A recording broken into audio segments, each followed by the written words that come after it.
The Transporter adalah salah satu film jadul keren yang akan aku ulas kali ini. Film dengan genre action, crime, dan thriller ini rilis pada tahun 2001 dengan bintang utama yang diperankan oleh aktor Jason Statham. Dan seperti biasa, kita langsung aja ke ceritanya. Enjoy!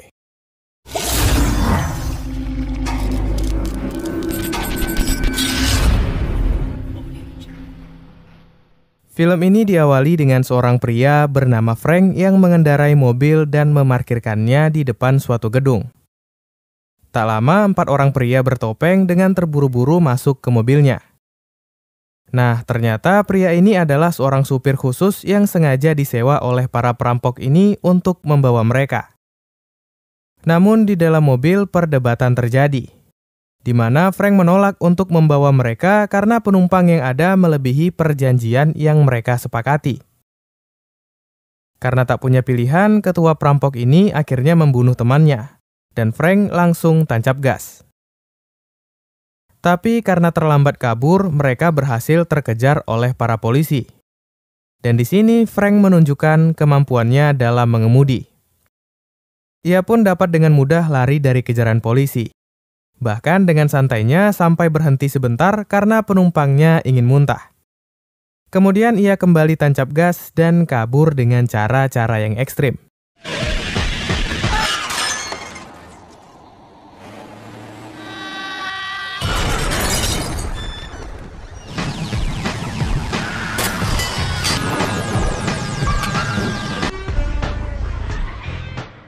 Dan akhirnya sampai di tujuan mereka tanpa terlacak. Sesampainya di tempat itu, mereka langsung berpindah mobil. Sedangkan Frank dengan cepat mengganti plat nomor mobilnya dan pergi dari sana. Cerita pun berlanjut di kediaman Frank yang terletak di pinggir pantai. Di rumah ini ia kembali mengganti plat mobilnya, membersihkan darah yang ada dan mencuci mobil itu. Tak lama ia pun didatangi oleh seorang pria bernama Tarkoni yang merupakan inspektur polisi.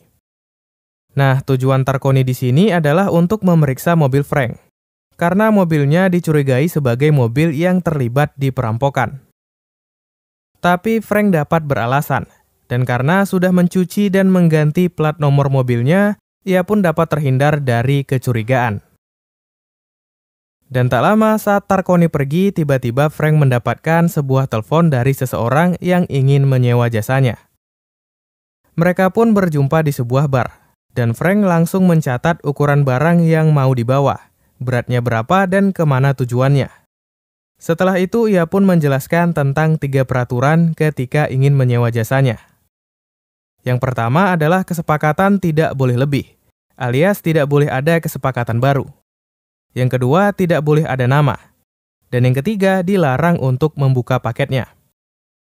Kemudian setelah mereka setuju dan membayar uang muka, Frank membakar kertas itu dan langsung pergi. Singkat cerita, keesokan harinya orang-orang yang menyewanya datang dan memasukkan sebuah tas ke bagasi. Dan Frank memacu mobilnya seperti biasa untuk mengantar barang itu. Naasnya di tengah jalan ban mobilnya bocor. Dan saat akan mengambil ban cadangan, Frank akhirnya mengetahui bahwa yang dibawanya adalah manusia. Namun di sini Frank masih tidak mau melihat isinya. Tapi entah kenapa ketika ia melanjutkan perjalanan, Frank memutuskan untuk berhenti. Dan ia malah melanggar peraturan yang dibuatnya sendiri, yaitu melihat barang yang ia bawa. Yang ternyata adalah seorang perempuan bernama Lai. Kemudian dari sinilah nasib buruk selalu mengikuti Frank. Nah, setelah mengetahui apa barang yang ia bawa, di tengah perjalanan, Lai berteriak-teriak ingin buang air kecil. Dan karena tidak mau mobilnya kotor, Frank mengiyakan permintaan Lai. Frank pun melepaskan ikatannya, mengikatkan tali di lehernya dan menyuruh Lai untuk pergi sendiri. Namun Lai ternyata melarikan diri, di mana ia melepaskan tali yang mengikatnya dan kabur ke dalam hutan. Tak tinggal diam, Frank langsung mengejar barang bawaannya itu dan berhasil menangkapnya. Sialnya ketika kembali ke mobil, ia menemukan mobilnya sudah diperiksa oleh polisi. Dan Frank terpaksa menghajar para polisi itu. Kemudian langsung pergi mengantarkan barang bawaannya ke sebuah rumah milik seorang pria bernama Wall. Dan seolah-olah tidak terjadi apa-apa. Tapi kali ini ada yang berbeda. Biasanya setelah pekerjaan selesai, Frank tidak mau menerima pekerjaan lagi dari orang yang sama. Namun ia menerima sebuah pekerjaan dari Wall untuk mengantarkan suatu koper. Tanpa curiga, Frank pun membawa koper itu. Dan tiba-tiba saat berhenti makan siang, mobilnya meledak.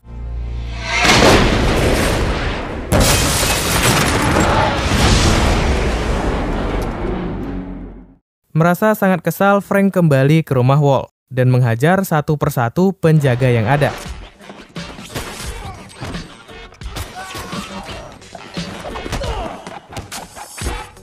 Setelah itu, ia mengambil sebuah mobil yang terparkir di garasi dan langsung pergi dari sana. Namun di tengah jalan, Frank lagi-lagi bertemu dengan Lai yang ada di mobil itu. Rupanya saat keributan terjadi, Lai yang diikat mencoba melarikan diri. Dan diam-diam masuk ke dalam mobil yang tidak sengaja dibawa oleh Frank. Awalnya Frank marah dan meninggalkannya di tengah jalan. Tapi ia kembali dan membawa Lai ke rumahnya. Dan dari sini cerita mereka dimulai. Keesokan harinya mereka didatangi oleh Tarkoni yang membawa plat mobil miliknya yang sudah gosong karena ledakan dan bertanya kenapa mobilnya bisa hancur. Frank pun beralasan bahwa mobilnya sudah dicuri. Dan dengan bantuan Lai yang berpura-pura sebagai pacarnya, Frank lagi-lagi dapat terhindar dari kecurigaan.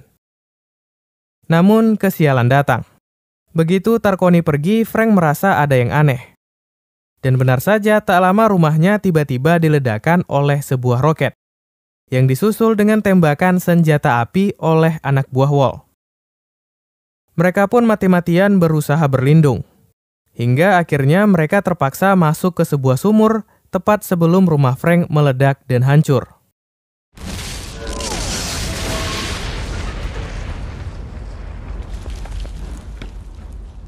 Cerita pun berlanjut di mana Frank mengambil perlengkapan selam yang sudah ia siapkan. Kemudian pergi menyelam menelusuri sumur yang ternyata terhubung dengan laut. Dan sampailah mereka di suatu rumah. Di rumah ini Frank terlihat sangat kesal karena rumahnya hancur akibat membawa Lai. Tapi Lai malah menggoda Frank untuk meredakan amarahnya. Dan adegan mantap-mantap pun terjadi antara mereka. Singkat cerita, setelah itu mereka kembali dipanggil oleh kepolisian dan lagi-lagi bertemu dengan Tarkoni. Mereka pun kembali beralasan tidak tahu apa-apa tentang rumah Frank yang diserang dan berkata mereka sedang pergi berkencan saat itu. Karena tidak punya bukti yang kuat, Tarkoni pun terpaksa melepaskan mereka. Kemudian ia pergi keluar sebentar.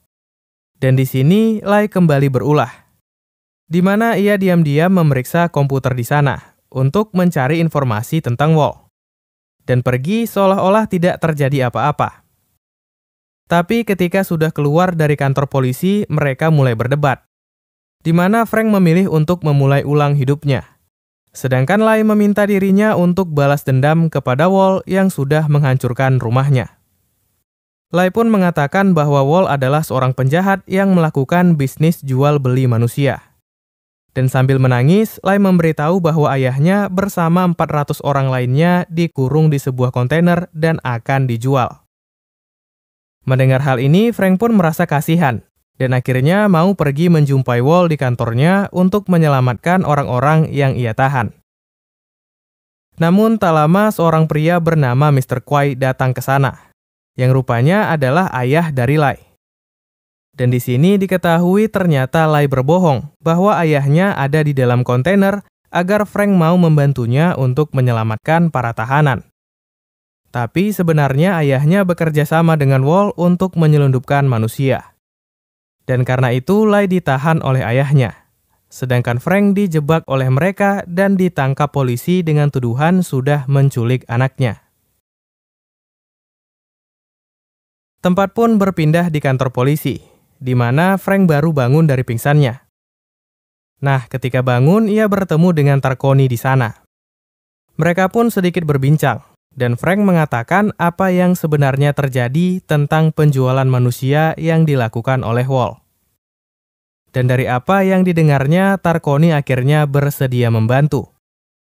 Frank pun berpura-pura menyandra Tarconi agar ia bisa keluar dari kantor polisi untuk pergi menuju ke tempat kontainer-kontainer yang akan diangkut. Sesampainya di sana, Frank memeriksa satu persatu kontainer yang ada.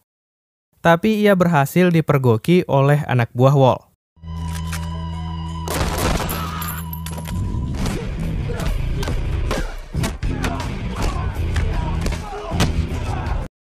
Dan setelah mengalahkan mereka dengan cepat, Frank melompat ke atas sebuah truk yang akan pergi.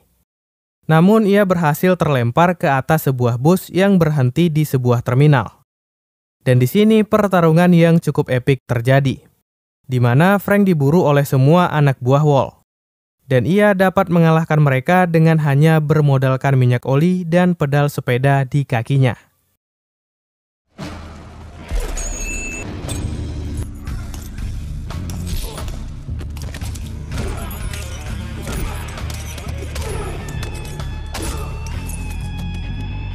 Tapi di akhir pertarungan, Frank ditembaki dan harus melompat ke dalam laut. Bahkan ia terpaksa mencium salah seorang musuhnya yang sudah mati agar ia bisa bernafas. Kemudian setelah aman, Frank kembali mengambil bajunya dan pergi dari sana. Singkat cerita, di tengah perjalanan mobilnya mengalami kerusakan. Beruntungnya, Frank melihat sebuah pesawat yang mau membawanya mengejar truk kontainer milik Wall. Frank pun langsung terjun dan berusaha mengambil alih truk yang ada. Tapi usahanya tidak mudah. Sembari berkelahi, ia terus ditembaki oleh Wall dan Mr. Kwai yang ada di dalam mobil. Bahkan Wall sampai melompat ke dalam truk untuk menghajarnya, dan berhasil membuat Frank terlempar keluar. Namun Frank tak menyerah. Ternyata ia berhasil selamat. Dan walaupun sempat terjatuh sekaligus ditembaki, Frank dapat kembali dan melempar Wall dari dalam mobil.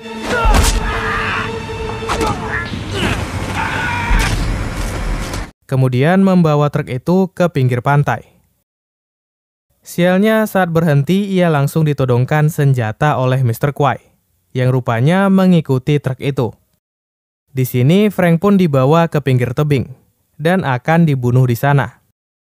Tapi tiba-tiba suara teriakan Lai terdengar, dan tak lama tembakan pun terjadi.